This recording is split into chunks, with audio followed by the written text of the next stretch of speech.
Assalamualaikum warahmatullahi wabarakatuh. Perkenalkan, nama saya Lisdayanti Amir. Saya berkuliah di Universitas Borneo Tarakan, jurusan Manajemen Sumber Daya Perairan.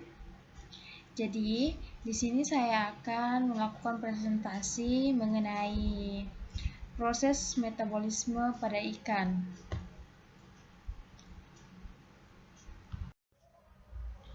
Selanjutnya, sebelum masuk pada pembahasan proses metabolisme pada ikan, kalian harus mengetahui apa itu metabolisme.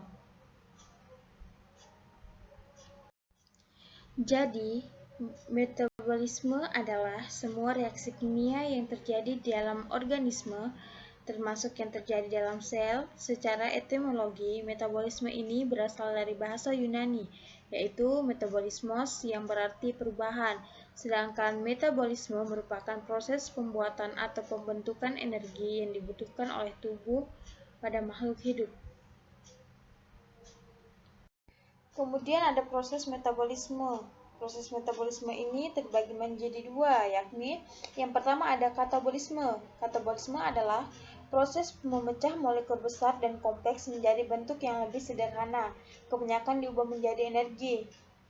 Dapat diartikan bahwa katabolisme adalah senyawa yang besar kemudian berubah menjadi senyawa yang lebih sederhana dan kemudian diubah menjadi energi. Yang kedua ada anabolisme. Anabolisme adalah proses penyusunan zat dari senyawa sederhana menjadi senyawa yang lebih kompleks dengan bantuan enzim dan energi. Jadi, anabolisme ini adalah kebalikan dari katabolisme. Anabolisme dari senyawa yang sederhana kemudian menjadi senyawa yang lebih besar atau senyawa kompleks dengan adanya bantuan dari enzim dan energi. Metabolisme karbohidrat pada ikan. Jadi, metabolisme karbohidrat pada ikan ini sangat penting. Yang pertama, pada ikan, karbohidrat disimpan sebagai glikogen yang dapat dimobilisasi untuk kebutuhan cadangan energi. Yang kedua, karbohidrat merupakan sumber energi utama untuk hewan mamalia, tetapi kurang dapat digunakan secara efisien oleh ikan.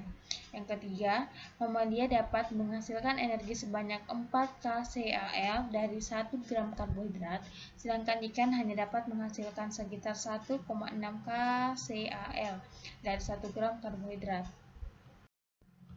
Kemudian ada tujuan metabolisme.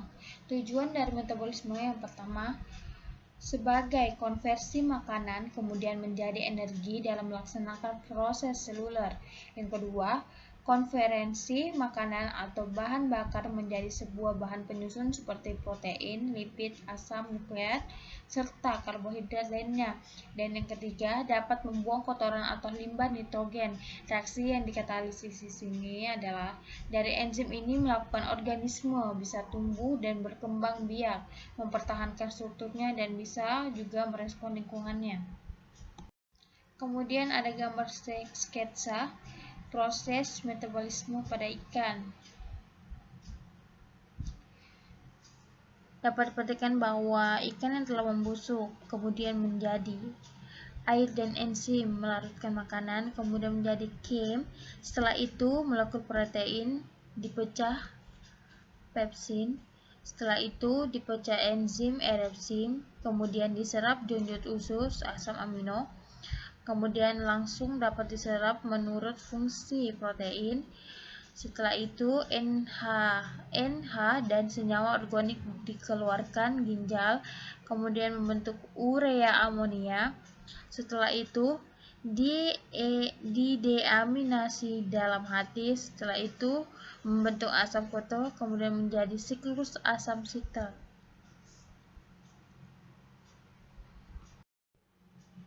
Kemudian adapun faktor yang mempengaruhi pertumbuhan ikan. Yang pertama ada kualitas air, arus air, salinitas, pH, suhu, dan lain-lain.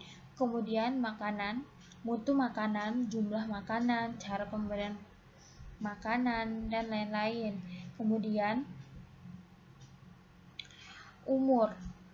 status kesehatan ikan, status reproduksi, jenis kelamin, genetika, aktivitas, kemudian cahaya matahari, photoperiod, kemudian suhu